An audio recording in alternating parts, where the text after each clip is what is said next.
Ras Al Khaimah വിനോദസഞ്ചാരികളുടെ പറുദീസയായി മാറുന്നു.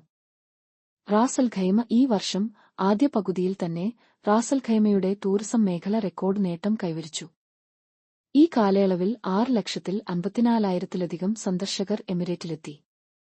കഴിഞ്ഞ എല്ലാ വർഷത്തെ അപേക്ഷിച്ച് സന്ദർശകരുടെ എണ്ണത്തിൽ 6%, ടൂറിസം വരുമാനത്തിൽ 9% വർധനയുണ്ടായി. എമിറേറ്റിന്റെ ടൂറിസം തന്ത്രങ്ങൾ വളരെ ഫലപ്രദമാണെന്ന് ഈ കണക്കുകൾ സൂചിപ്പിക്കുന്നു.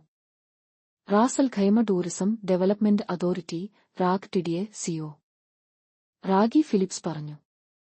വ്യോമയാന സൗകര്യങ്ങൾ വർദ്ധിപ്പിച്ചതും പുതിയ ഹോട്ടൽ പദ്ധതികളും ആകർഷകമായ പരിപാടികളും ഈ വളർച്ചയ്ക്ക് കാരണമായി. 2030ഓടെ പ്രതിവർഷം 3.5 ദശലക്ഷത്തിലേറെ സന്ദർശകരെ ആകർഷിക്കുകയാണ് ലക്ഷ്യം.